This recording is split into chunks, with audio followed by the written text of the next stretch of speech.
I'm going to show you how to have a great transition and how to start your downswing so you can have that silky smooth effortless transition and downswing just like the Tour Pros. But not only this, I'm going to bring in some SPORTSBOX biomechanics so you can actually see physically with your own eyes and see the data to prove that what I'm saying is in fact right. We're going to be answering 3 key questions. Number 1, when do we have that change of direction back towards the target? Number 2, what part of the foot are we pushing into as we start the downswing?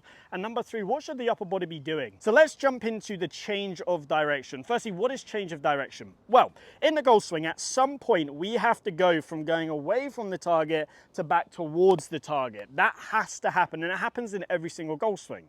So no matter if you are more of a stack and tilt, where you are trying to stay more on the left side, you will naturally have a little bit of shift off. At the end of the day, the golf club is going to be pulling you slightly off the ball, no matter what method you do. So at some point, you then have to start to shift and move your momentum back towards the target. So it doesn't matter if you're stack and tilt, or if you're that player that likes to have a push off, a recenter, and a shift, you have to have a change of direction going from away from the target back towards the target. Let's now take a look at some SPORTSBOX AI biomechanics data. So here is this SPORTSBOX 3D Golf app, and again we're using this to see when does the weight transfer start to go back towards the target, when do we have that change of direction. Now the number that's going to help us is what we call pelvis sway. Pelvis sway is measuring the lateral motion of the pelvis, and it uses the center point of your stance as sort of the 0.0 line. Now it's measured in inches, and as you can see right here, my pelvis is right in the middle of my feet and it reads 0.0. Now as I shift back, and if I move more away from the target than that center line, you can see it goes into the minus. Then as I shift back towards the target, it will count back down towards the 0 line, and then once I go past that 0 line, it's going to go positive like you can see right here. So aka we're looking at when does the change of direction actually happen.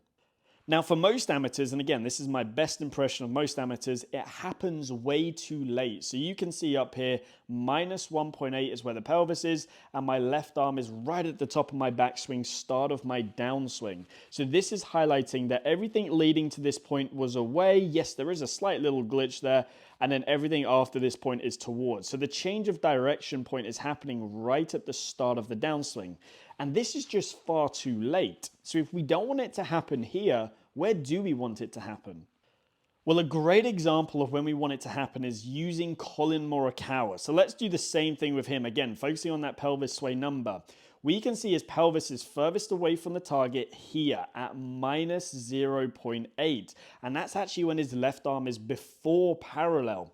Now from here, you can see as I take him back, he's going to recenter. So he's going to be bang in the middle of his feet just after left arm parallel. And by the time he gets to the top of his backswing, he is actually more on his left side. So he's 1 inch closer to the target relative to the middle line. Now I was, in my best impression of an amateur, minus 1.8. So you can see there is a huge difference with Collin versus my impression of an amateur. So essentially, what can we take away from this? The change of direction where we start to shift back towards the target has to happen a lot earlier. In fact, it happens roughly around left arm parallel. Again, some players will be like Collin slightly before, some players will be on it, some players will be after it.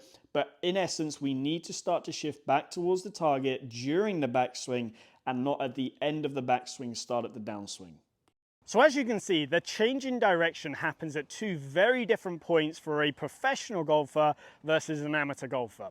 Now, we can sort of summarize this to amateurs tend to change direction at the top of the backswing versus professionals do it somewhere during the backswing. Now, it varies from professional to professional. Some like to change a little bit earlier and others like to change a little bit later. But the key is that we understand that actually we are trying to shift back towards the target before we finish the backswing. And if you think about it, that's sort of how we get this nice rhythm between the feet. You know, you get that nice flow right there. And again, it doesn't matter if you're a stack and tilt or if you're a centered pivot or if you're somebody that likes to shift off, there has to be that change of direction at some point, and it has to happen during the backswing, not at the end of the backswing.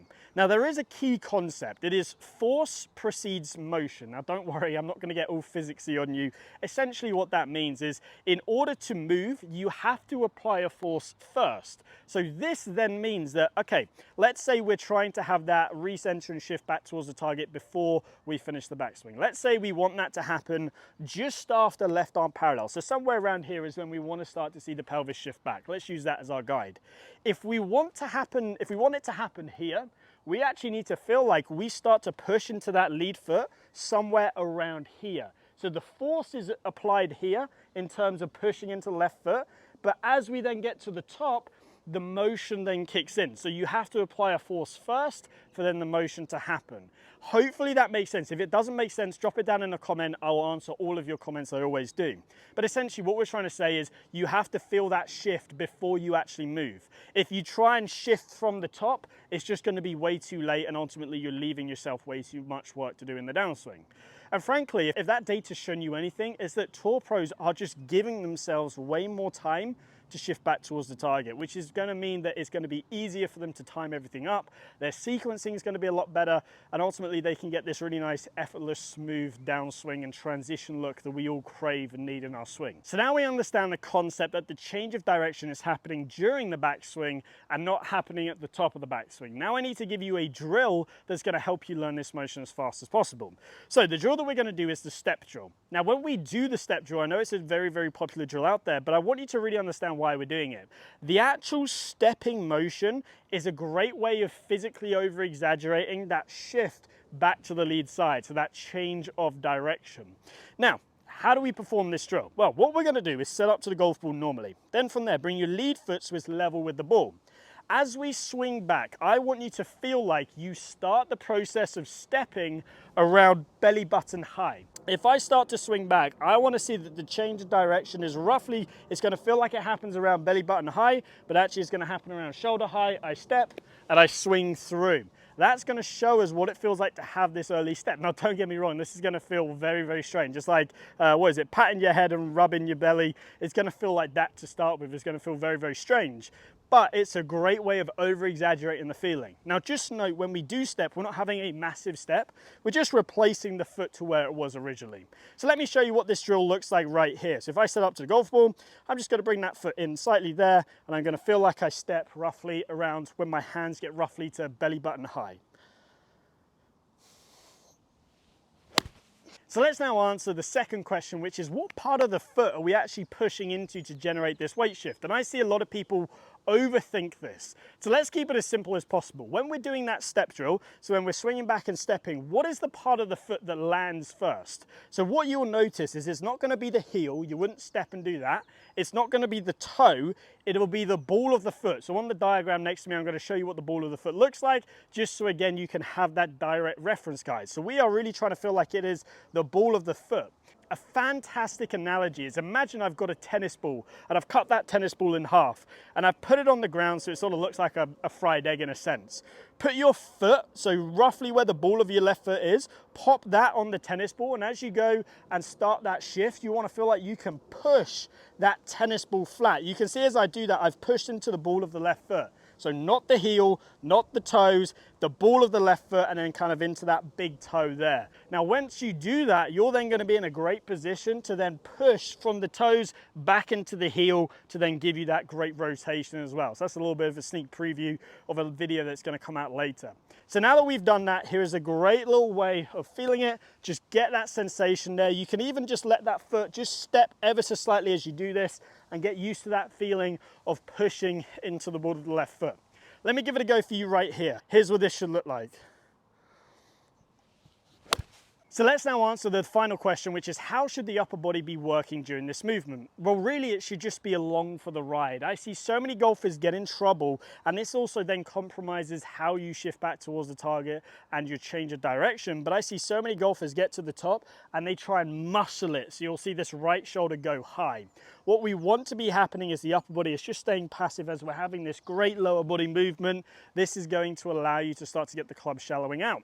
So how do we do this? Grab the club with your lead arm only, place your trail hand behind your back, just make some swings. Again, focus on that good leg work and just feel what it feels like to keep that chest nice and passive. This is why you'll hear golfers say, oh, I feel like I have my back pointing towards the target for as long as possible. I feel like there's a pause. Those sort of things aren't necessarily happening. It's more that the upper body is just staying passive as the lower body is doing its change of direction and as it's pushing into the left foot. So that's the real reason as to why players will say that. But again, you're just focusing on the lower body, allow the upper body to stay passive. Left arm only drills are a fantastic way of feeling that. So now that we've done that, let me give this a go for you. Let me hit a shot. Again, I'm just trying to feel that chest and that upper body stay passive and the lower body is doing all the work here. So change of direction happens before I finish the backswing and I'm pushing into the ball of the left foot. Let me give it a go for you right here. So there you have it. That is how we start the downswing. It doesn't actually start from the top of the backswing. And if you actually understand that concept, you are going to be well on your way to having that effortless transition and downswing that we all want. If you've enjoyed today's video, please give it a like and subscribe, and I hope to see you back here soon.